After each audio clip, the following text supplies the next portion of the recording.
ነቢዩና መሐመድ ዓለይሂ ሰላቱ ወሰላም ሰይዱል ሙርሰሊን መካ ላይ ጥሪውን ይዘው ሲነሱ እንደዚህ ሰው አልነበረም።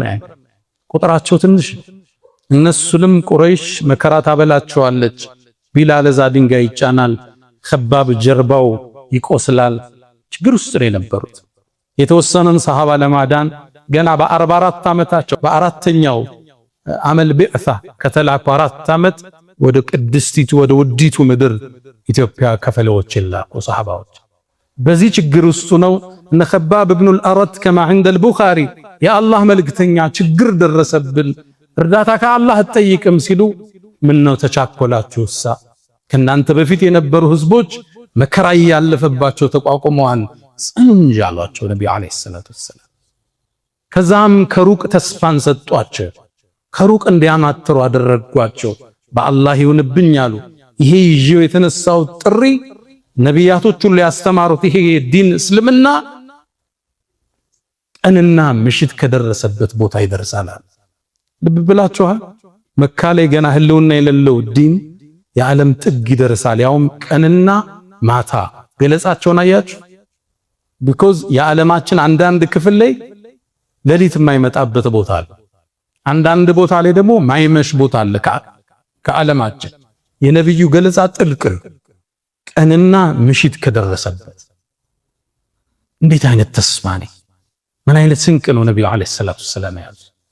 ይሄን ዲን አላህ የድንጋይም ያፈርም ቤት ውስጥ ይከተዋል። ይሄው ዛሬ አርደል ሐበሻ ላይ የሳቸው ተከታይ 70-80 ሚሊዮን ገደማ ደርሷል። አልሐምዱሊላህ ረብል ዓለሚን። ያኔ ያዩት ተስፋ ስንቅ አጸናቸው ሰሃባዎች። ታዲያ የመካም ቆይታቸው ተጠናቆ ወደ መዲና ተሰደዱ። መዲና ላይ እንደደረሱ ቁረይሾቹ የሳቸውን መኖር ስላልፈለጉ ሊያጠፏቸው ዘመቱ። ገዝዋ አልአሕዛብ የምንለው ጭፍሮቹ መጡ።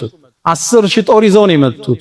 ገጠፋኖች፣ ቁረይሾች፣ ከውስጥ ደግሞ የሁዶች።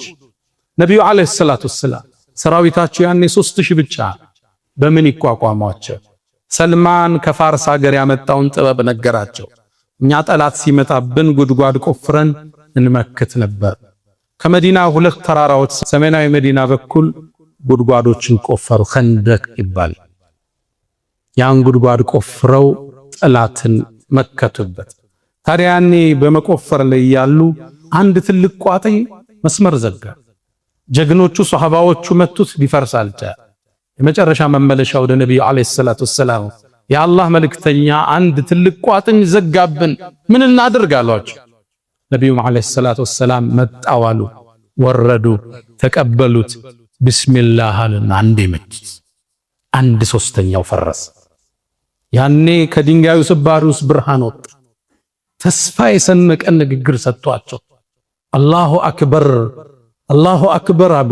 ኡጢቱ መፋቲሐ ሻም፣ የሻም ሀገርን መፍቻ ቁልፍ አላህ ሰጠኝ። እዚህ ሁኜ ቀያይ ቤተ መንግስቶች አይታዩኛል። ልብ ብላችሁ መዲና ውስጥ ያለ አንድ ትልቅ መሪ ነብይ፣ በጠላቶቹ በ10,000 ጦር የተከበበ ነብይ፣ ዓለምን ከፍቶ አረቡን ከፍቶ ተሻግሮ አሁን ያለችበት ሶሪያ፣ ጆርዳንን፣ ለበነንን፣ ግማሹን ቱርኪያ የያዘውን የሻም ግዛት ምከፍትበት ቁልፍ ተሰጠኝ ሲል ምን አይነት ተስፋ ነው ነብዩ አለይሂ ሰላቱ ወሰላም? ለሰሃቦቹስ ምን አይነት ተስፋ ነው እየሰጧቸው ያለው?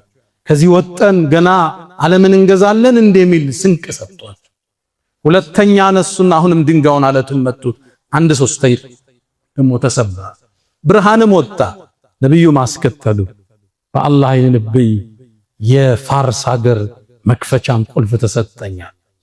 አሁን ኢራን ኢራቅ የምንለው ግዛት የፐርሻን ኢምፓየር ነው ያለ አካባቢ። እሱንም ከፍትበት ቁልፍ ተሰጠኝ። ነጫጭ ቤቶቹ ይታዩኛል። ልብ ብላችኋል። አሁን አንድ ገጠር ላይ ያለ ግለሰብ የዋይት ሃውስ ቁልፍ ተሰጠኝ ቢላችሁ ወይም የሩሲያው ክሬምሊን ቤተመንግስት ቀዩ ቤተመንግስት መክፈቻ ቁልፍ አግኝቼ ሁለቱን ግዛት እቆጣጠራለሁ ቢላችሁ ሩቅ ተስፋ ነው አይደል? ረሱሉ ግን ይሄን ነበር የሰለም። ይሄን የሰሙ ሙናፊቆቹ በነብዩ ላይ ያሾፉ። እንዴ የአላህ መልእክተኛ እኛ ወጠን ሽንት ቤት መጠቀም አልችል ብለን ገና ሄደን ከፍታለን ይላሉ። ማ ወዐደና አላሁ ወረሱሉሁ ኢላ ጉሩራ። ይሄ የውሸት ቃል ኪዳን ነው።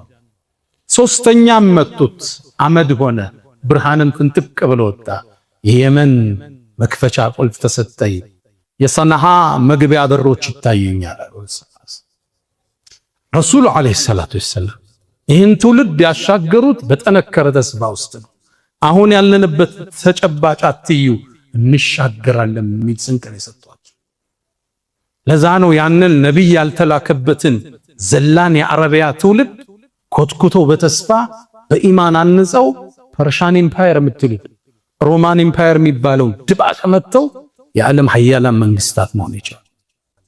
እስኪ አንዲት ተምሳሌት እናንሳ። ሀጀራ እናታችን ሀጀር ኢብራሂም አለይሂ ሰላም መካ ላይ ነበር ትተዋት የሄዱት። ያኔ መካ እሰቡት ሰው የለም፣ የሚንቀሳቀስ እንስሳ የሌለበት ምድረ በዳ። ያኔ መካ ዛፍ ሳር የሌለበት ውሃ የሌለበት ለጥ ያለ በረሃ ነው። መካን ያኔ ስትመለከታት ከዓባ ያልተገነባባት በፀሐይ የጠቆሩ ተራሮችን የያዘች ነፋስ በሚያነሳው አቧራ የተሞላች ምድረ በዳ ከህፃን ልጇ እስማኤል ጋር ኢብራሂም አስቀምጠዋት ተመለሱ። እዚህ ውስጥ ምን ይታያቸዋል? ሞት እንጂ እዚህ ውስጥ መጥፋት እንጂ ምን ይታያቸዋል? ሀጀርም ደነገጠች። ኢብራሂም ጥሏት ሲሄድ ለማን ነው የምትሆን? መልስ የለም። ጠየቀች፣ መልስ የለም። አላህ ነው እንዲያዘዘህ አለችው።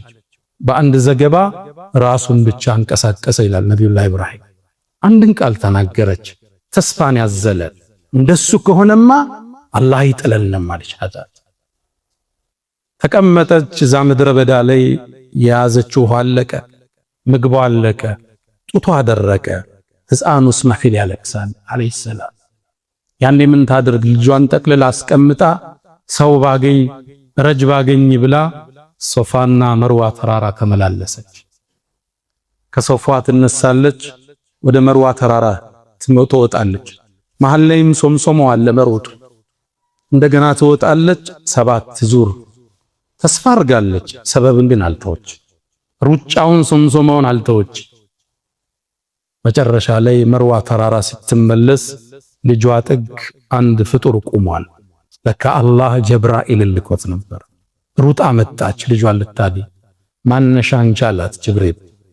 ሀጀር ነኝ አላለችው። ምክንያቱም ሀጀር ከሷ ይልቅ ኢብራሂም እንደሚታወቅ በሰማይ ሰዎች ታውቃለች። እኔማ የኢብራሂም የልጁ እናት ነኝ አለች።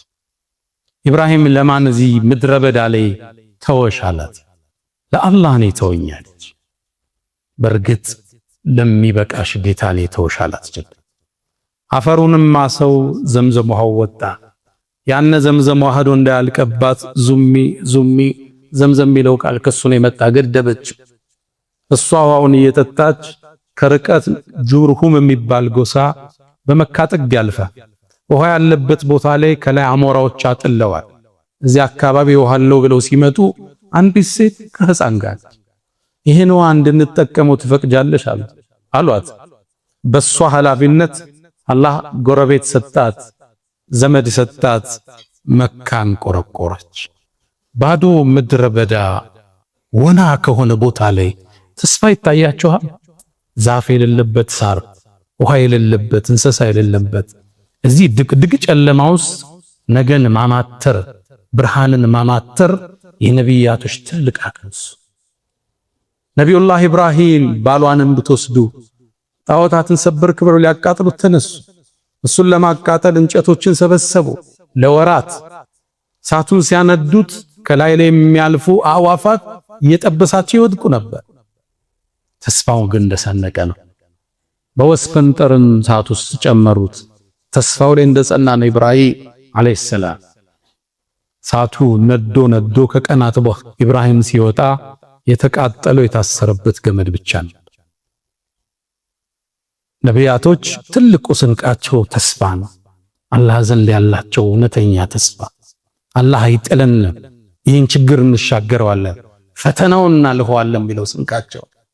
ነቢዩላህ ሙሳ አለይሂ ሰላም ፊርዓውን ከናፍንጫው የታጠቀ ሰራዊት ከጀርባ ሲያሳዳቸው ህዝቦቹ ተደረሰብን ሲሉ ከፊት ለፊት ባህሩ ሲጠብቃቸው አንድ ተስፋን ያዘለ ተወኩልን ያዘለ ቃል ተናገረ። ጌታዬ ከኔ ጋር ነው፣ መውጫውን ይመራኛል አላቸው። በእርግጥም ባህሩን በዱላው እንደ መስታወት ከስክሶ ከሁለት አቁሞ ህዝቦቹን አሻገረ።